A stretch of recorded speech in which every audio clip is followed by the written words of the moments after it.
Bonjour messieurs, c'est un petit document vidéo explicatif, quelque chose de très simple. Dans le fond, c'est que je vous envoie des documents, mais j'y attache jamais les explications. Donc ce que je vais faire là présentement, c'est qu'avec le petit logiciel que j'ai trouvé dans le but de m'amuser bien sûr, c'est que je vais vous donner plus d'explications sur les documents que je vous envoie pour vous permettre dans le fond de comprendre un peu plus le jeu. Parce que c'est une immersion comme dans mon imagination un peu, puis je veux le faire différemment. Différemment de ce qu'on a déjà joué. Donc, cette petite vidéo aussi va vous expliquer, grosso modo, les hauts et les bas, dans le fond, des divinités qui ont à travers le monde. Donc, petite vidéo explicatif, quelques minutes, juste pour vous. Donc, on va commencer avec un petit retour en arrière, un peu sur qu'est-ce qui s'est fait auparavant dans mon jeu. Donc, on a commencé avec plusieurs divinités. Des bonnes, mauvaises, qui représentaient à peu près tous les domaines possibles. Bien sûr, on s'est attardé au jeu de donjon pour faire ça. Fait qu'on a essayé de regrouper tous les panthéons possibles, puis à amalgamer un peu qu'est-ce que j'aimais. Des dieux qui ont été créés de ma propre pensée. Donc on a commencé avec ça. Après ça, j'ai comme décidé de pouvoir créer comme le christianisme un peu avec la venue de Terra. Cette venue-là est censée détruire tous les autres dieux qui sont alentour. Or, de la manière que je veux fonctionner, c'est bien sûr qu'il y a une divinité majeure qui est crue par un seul peuple. Mais les dieux n'ont pas cessé d'exister. Les dieux de l'Olympe n'ont pas cessé d'exister du jour au lendemain. Il y a encore plein d'histoires qui se sont racontées dessus. Qu'est-ce qui est arrivé, qu'est-ce qui n'est pas arrivé, ça on ne raconte pas. Mais un peu, je vais vous expliquer qu'est-ce qui est devenu des anciens dieux. Donc, je vais partir des dieux que j'avais créés, puis je vais rajouter tous les autres dieux et déesses qui sont alentours dans tous les mondes qui existent. Juste pour le plaisir. Donc, en partant des dieux que j'avais créés, on avait parti, dans le fond, une religion qui était fondée sur la dualité de deux dieux. Je sais pas si vous vous souvenez, c'était plus la divinité représentée par la femme, qui était plus la bonté, et le mal, qui était représenté par un homme. Dans le fond, c'est qu'un n'empêchait pas l'autre. Après ça, ils ont été d'un premier fils, qui était le dieu du temps, qu'on pourrait expliquer comme étant le juge. C'est lui qui décidait quand est-ce que le temps d'une vie se terminait.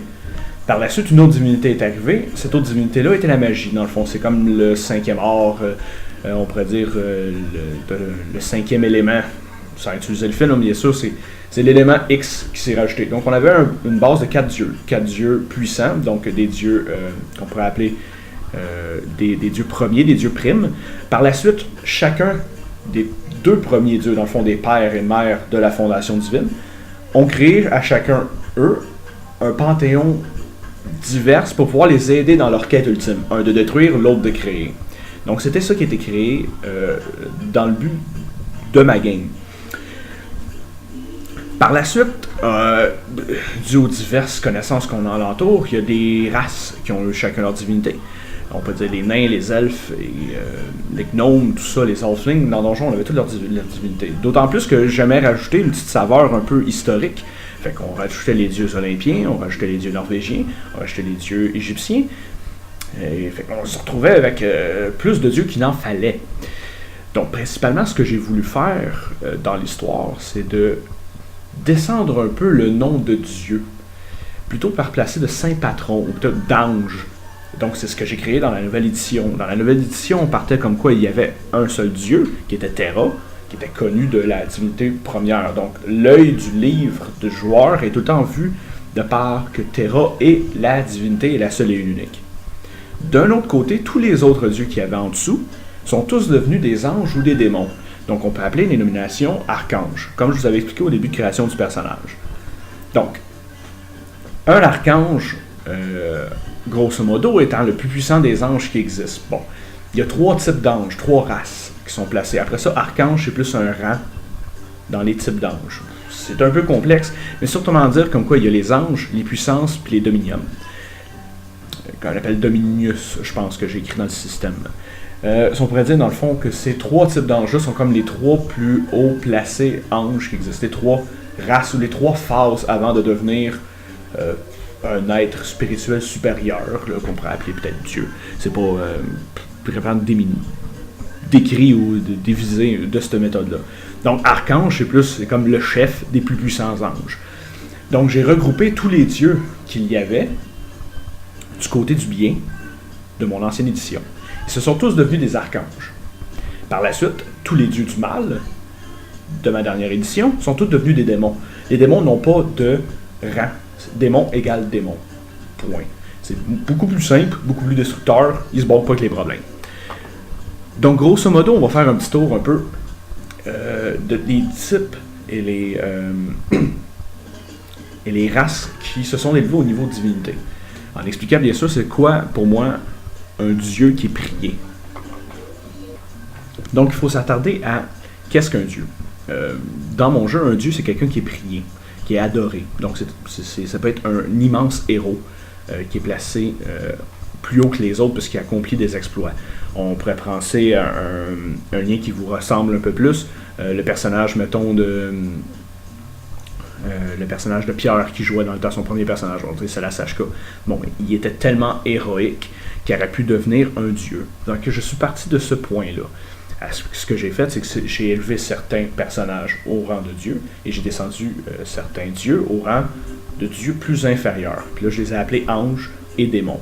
Super simple. Donc, dans la liste qui suit, ce qu'on va arriver, c'est qu'on va regarder tous les dieux qui existent, puis on va les placer comme étant anges ou démons, bien ou mal. Dans le fond, c'est plus pour donner un exemple. Il y en a d'autres qui existent parce que je ne mets pas une liste très exhaustive de ça, parce que me laisse un peu de liberté, et je vous laisse un peu de liberté là-dessus. Si vous connaissez, dire, j'aimerais ça prier tel dieu, nanana. C'est ouvert, là. Fait que j'en donne quelques-uns pour mousser un peu l'imagination, mais par la suite, c'est libre à vous. Donc, je ne parlerai pas des dieux que j'ai créés parce que vous les connaissez déjà. Puis dans le fond, c'est des archétypes placés. Dans les règles, tu peux prier, mettons, l'archange de la protection, puis tu pries Mulvince. Mais sauf que Mulvince peut avoir d'autres types, puis tu peux décider de prier un autre qui représente la protection pour toi, et ça revient à la même affaire parce qu'ils sont tous rattachés à Mulvince. Donc ça tire du même lien. Fait que pour toi, le dieu pourrait s'appeler Pipito, mais ça pourrait être la même chose. Tu pries le dieu Pipito, qui est le dieu de la protection. Donc il y a certains démons qui se sont élevés au niveau de Dieu parce qu'ils ont réussi à avoir des croyants. Donc c'est très enrichissant pour eux autres. Puis il y a certains héros qui se sont élevés au niveau de Dieu puisqu'ils ont eu plein d'adorateurs. Chaque adorateur donne un pouvoir supplémentaire qui est régi par des grandes règles cosmiques. Dans le fond, ce serait Terra qui régissait tout ça. Est-ce que c'est la vérité? Mais c'est ça qui est écrit dans l'histoire. Je le laisse deviner. Donc on va commencer avec, dans le fond, les dieux que j'appelle les dieux désertiques. C'est un peu les dieux dans lesquels vos peuples que vous avez commencé, mis à part le personnage, bien sûr, de Simon, qui est un peu différent présentement. Mais où est-ce que j'ai commencé le setting de la game? C'est un peu les dieux qui existent alentour. C'est un peu à qu'est-ce qu'on vous a habitué de croire. C'est des dieux présents sur Terre, pour la plupart. Ça veut dire que dans les grandes capitales, ils existent quelque part, ou dans les grands temples. Le prêtre le plus puissant, c'est peut-être lui. Donc, j'en explique, j'en donne des noms, un peu, à gauche et à droite, pour pouvoir vous expliquer un peu comment ça fonctionne, puis vous donner une idée. Donc le premier, ce serait Anubis. Anubis, c'est le guide des âmes, le protecteur, le juge des morts. Donc c'est un ange, c'est plus un protecteur, c'est plus celui qui va dire « Ok, t'es mauvais, t'es bon ». Donc c'est un ange de type puissance, c'est-à-dire c'est un ange qui est plus basé sur la magie, qui est plus basé sur la prêtrise, la foi, des trucs comme ça. Après ça, il y a Isis, qui est la dame des mystères de l'arcane et de la protection. Elle, c'est une Djinn, ça veut dire c'est plus une race de magie, directement. Fait que vous voyez qu'on peut se promener un peu là-dedans. Fait que elle représente le mystère, l'arcane, puis elle a été élevée au niveau de divinité, donc c'est une dame très puissante. Après ça, il y a Osiris plutôt, que lui, dans le fond, c'est un dominium. Dans le fond, c'est un des anges les plus puissants qui existent. Dans le fond, c'est un ange de lumière, si on peut le placer comme ça. C'est le protecteur de la vie, le défendeur du mal, puis le roi des rois. Après ça, tu as Seth. Seth qui est un démon, qui est le destructeur de toutes choses et le maître des ténèbres. Donc on peut, dans ce panthéon-là, si on peut dire, il y a trois dieux qui sont plus ou moins bons. Isis, que c'est un peu louche, puis t'en as un Seth que lui, c'est sûr et certain, c'est dans le mal, là, c'est sûr et certain. Donc, c'est un peu le début du Panthéon. Après ça, donner d'autres exemples. Dieu olympien, on y était, mettons, avec Zeus, qui est le père de la civilisation, le protecteur des mortels. Fait que lui, ça va être un ange. Apollo, c'est un ange puissant, là, Zeus, on s'entend. Après ça, tu as Apollo, que lui, c'est juste un ange. Dans le fond, c'est quelqu'un de moins puissant, qui était élevé au niveau de divinité, parce que c'est reconnu comme étant un grand guérisseur, un prêcheur du pardon et de la justice. Donc, si on peut placer, pour Apollo, parce que je vais m'y attarder un peu, pourquoi il est plus faible que tous les autres anges, c'est une lumière par principe que lui, il a été adoré pour les miracles qu'il a fait. Donc, c'est un ange qui est resté sur Terre et qui a fait certaines choses pour pouvoir se démontrer puissant. Ce qui veut dire que il est devenu avec certains pouvoirs supérieurs, mais ça reste que c'est un ange. Il n'a pas évolué dans la chose des anges. Et pourquoi il chercherait à devenir un être encore plus puissant, puisqu'il est déjà adoré pour ce qu'il a fait. Donc ça, c'est un bon exemple de héros qui est devenu une divinité. Après ça, il y a Arès, le général des enfers, le combattant, le destructeur de toutes choses, que c'est un démon. Hadès, qui est le seigneur de la mort et des enfers, qui est un démon. Héra, qui est une démone. Tu vois, ici, il y a Pan, qui est le maître des festivités et des prospérités de la nature. On peut dire que c'est comme un Dionysus, mais un petit peu plus naturel, que l'Eugénie, c'est comme quoi c'est un satyre là-dessus. Puis il y a Poséidon, qui est protecteur des voyageurs maritimes. Donc, on y va avec toutes les terminologies, tout ça de même, puis on a là juste à les placer avec une race, puis leur dire, ben, ils ont été priés pour ça. C'est comme si c'était un ange, un capitaine, tu sais. Un personnage important.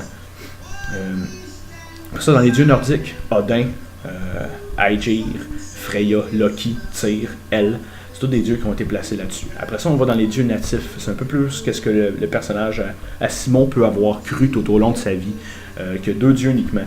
Donc, on a commencé avec les dieux humains. Si on a beaucoup, ben, il y a plusieurs peuples ou races qui non seulement que le bien et le mal, plus d'autres petits serviteurs qui sont nommés dans les histoires, que ça vous connaissez pas. Mais un simple jet de connaissances religieuses vous ferait connaître ces noms-là. Si vous venez du peuple, bien entendu, sinon c'est un petit peu plus compliqué. Donc, il y a Taija, qui dans le fond qui est un ange, qui est la gardienne de la vie, de la création, de la protection contre le mal. C'est bateau, mais ça englobe tout.